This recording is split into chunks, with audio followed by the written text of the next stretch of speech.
সত্যি বলছি, অসাধারণ একটা ভিডিও। হাতে সময় থাকলে ভিডিওটা পুরোটা দেখে নিন। অসুস্থ না, আমাকে ঠিকঠাক মতো দেখো, আমি একদম সুস্থ আছি। হ্যাঁ তাই তো, আসলেই তো তোরা তো দেখে মনে হইতেছে তুই একদম ফিট আছিস, কোনো অসুখ নাই।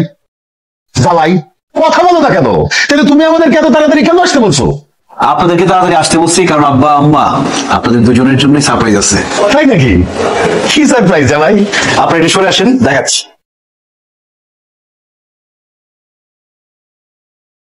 এই যে আব্বা, এই হলো আপনার সারপ্রাইজ মোটরসাইকেল।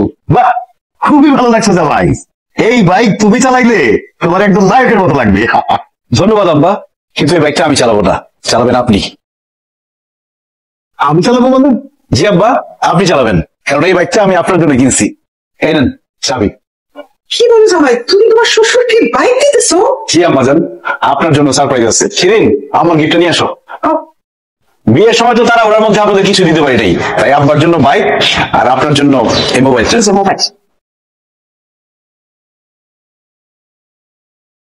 জামাই, তুমি কিন্তু আমার সবার সামনে ছোট করতেছো। তুমি আমার মেয়ে জামাই, কোথায় আমরা তোমার মোটরসাইকেল দিব, মোবাইল দিব, তারা উল্টা তুমি আমাদেরকে মোটরসাইকেল দিতেছো, মোবাইল দিতেছো, কারণটা কি? আব্বা, আপনার বাসা থেকে অফিস অনেক দূরে, আর আপনি প্রত্যেকদিন বাসে করে অফিসে যান, আপনার তো অনেক কষ্ট হয়। আর শিরিনের কাছ থেকে শুনছি আপনি বাইক চালাতে পারেন, তাই আপনার একটা বাইক গিফট করলাম। এখন থেকে কষ্ট করে বাসে আর অফিসে যাইতে হবে না, এখন থেকে অফিসে যাবেন বাইকে করে। আর আম্মা, আপনার মেয়েটা আপনার কত আদরের, তার বিয়ে হয়ে গেছে, আপনার কাছ থেকে কত দূরে দূরে থাকে। আপনার শিরিনকে দেখতে মন চাইবে, কথা বলতে মন চাইবে, যখনই দেখতে মন চাইবে, কথা বলতে মন চাইবে, ভিডিও কল দিবেন, দেখবেন, কথা বলবেন। এই জন্য আপনার একটা দামি মোবাইল কিনে দিলাম। মহসিন ভাই, আপনি কি মানুষ না অন্য কিছু কোন তো? হ্যাঁ, আরে কয়দিন আগে আমি আমার শ্বশুরের কাছ থেকে মোবাইল টিভি ফ্রিজ নিলাম, আর উল্টা আপনি আপনার শ্বশুরের এগুলা দিতেছেন, ঘটনা কি কোন তো? নমন ভাই দেখেন, আজকে যদি আমার আব্বা বেঁচে থাকতো আমি কি ওনাকে দিতাম না? আজকে যদি আমার আম্মা বেঁচে থাকতো আমি কি আমার আম্মাকে দিতাম না? আমাদের সমস্যা কি জানেন? আমরা শ্বশুর শাশুড়িকে কখনো নিজের বাবা মা মনে করি না, শ্বশুর শাশুড়িকে সবসময় বউয়ের বাবা মা মনে করি।